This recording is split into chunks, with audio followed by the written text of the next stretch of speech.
Welcome back to Down the Road. She's one of those smart kids that you went to school with. She's one of those individuals that believes in science and that actually did her homework. And now she finds herself working with the National Weather Service. She's a service hydrologist with the National Weather Service out of Grand Forks. Amanda Lee, good to have you coming down the road with us. Hi, thanks for having me today. You want the complaint now, or when do you want it during this segment? I'm rolling to give it to you right now. Yep, bring it on. First off, I didn't know I was going to wake up to 6 inches of snow and slush, and then drive that 65 miles from Hankinson, South Hankinson, into Fargo. It took me, Amanda, almost 2 hours, about an hour and 50 some minutes. And the person that we were all following was so afraid. There was one lane cleared for a lot of it, but okay, don't get mad at me for saying this.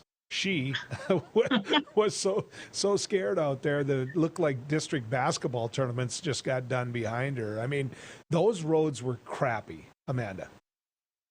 Yeah, I think, we were kind of hoping that we were done with that, put it behind us for the year, and then it snuck up and got us again here at the end of March. But hopefully, fingers crossed, that's it.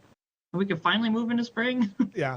The one thing about it is it won't stay here long. No, for exactly. some people who are looking for moisture, this might be a good thing. Now, the question is whether or not Grand Forks is looking for moisture. Where are we at when it comes to the Red River right now? Yeah, the Red River is currently crested already, like up through Wahpeton and Fargo and even Grand Forks. And I think yesterday Oslo crested too. So that flood wave is just making its way further north and should be nearing Drayton and Pembina here shortly. So it's been kind of a different kind of flood season, I guess, than we're used to. It came on quick and it's nearly over already. Yeah. When I left, I was gone for about, 5-6 days. When I came back, all the snow had disappeared. And in the Southern Valley, we had a lot of snow. And, I get off the airplane, I drive home, and I'm like, what? I mean, it couldn't have left this fast, but it was warm enough so that even at night it was thawing out, but it was at a time when it didn't all thaw. I mean, it did it gradual enough so that it just slowly made its way into the waterways that you monitor. Yeah, I know a lot of people that happened to be out of town that week, and I warned them before they got back, and I said, it's not going to look anything like it did when you left and you get here. This stuff is just disappearing like magic. And we think a lot of that was due to like how dirty it was and dark, because all the wind events and blizzard events and stuff that we had over the winter really moved that snow around and moved a lot of dirt into it. So when the sun came out with those warmer temperatures that week, it literally just disappeared before our eyes. So we kind of underestimated how quickly it would go due to that dirtiness of the snow that we don't always have. What was really weird, Amanda, was for 1993, I moved with my family where I'm living right now. And when you have a 2-day blizzard and I walk out the door, I know where I'm going to have to shovel. I know where I'm going to have to move snow. It's just a tradition. I know where I should have put up some snow fence that I say every year and then I don't get it done. That being said, that wasn't the case this year. When we had that 2-day blizzard, and I know it was because of the different types of winds we've been having, but there was snow where I've never seen it before since 1993. I don't know if you've seen or saw that up and down the valley. Yeah, pretty much. I mean, it was every day the wind was blowing some direction, blowing snow somewhere. So it was a constant battle every day just to keep, driveways and sidewalks cleared and stuff like that. But man, there was so many days this winter where obviously we had a record number of blizzards. Not every blizzard contained a huge amount of snow with it, but it comes with the wind.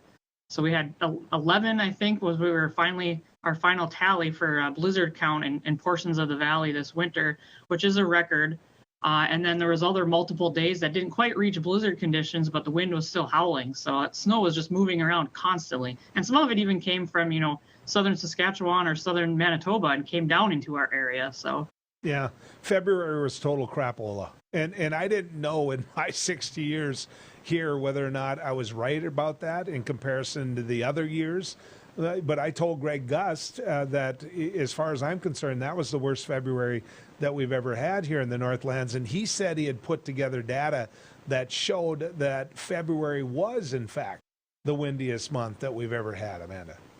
Yep, I was just going to bring that up. Greg did put together a little bit of a presentation on the wind this winter, and it did show that.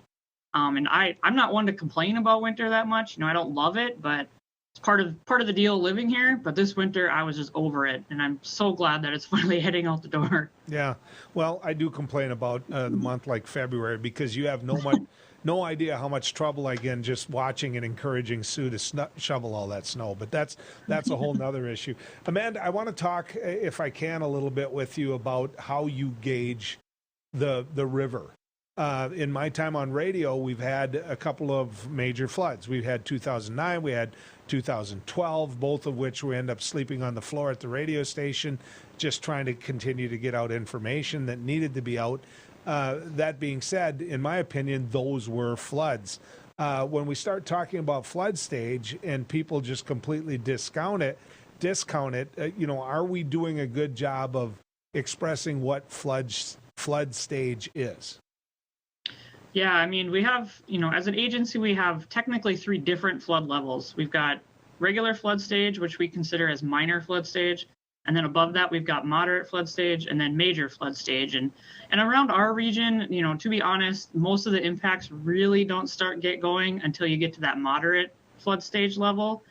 So we might have some minor flooding going on, which might, impact a city park or something like that. No major infrastructure impacts or impacts to homes or anything like that.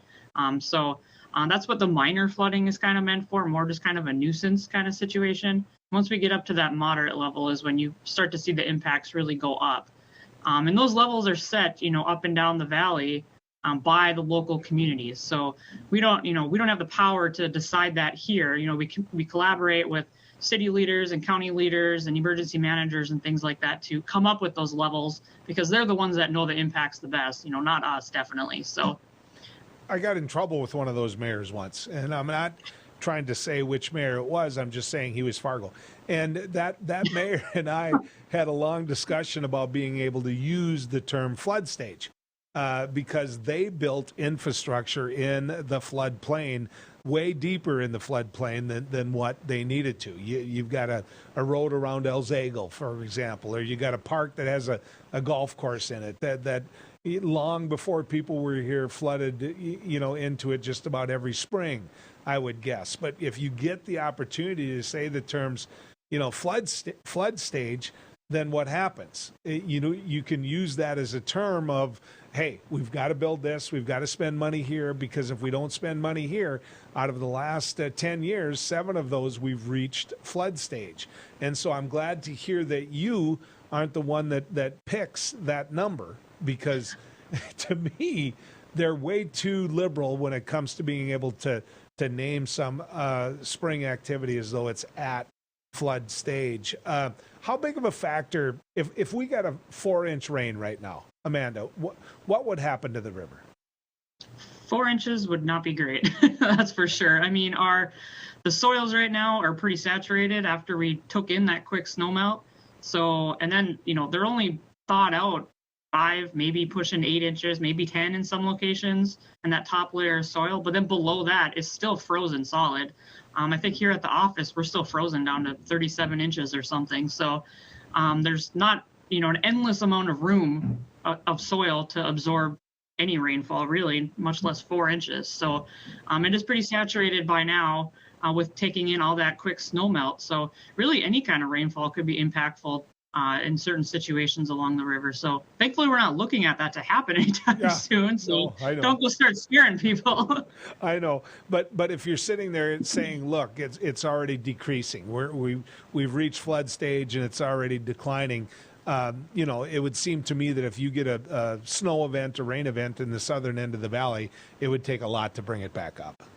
Yeah, like this last event we just saw, you said down in Hankinson you had 6 inches. Some locations over on the Minnesota side had pushing 8, 9, 10 inches.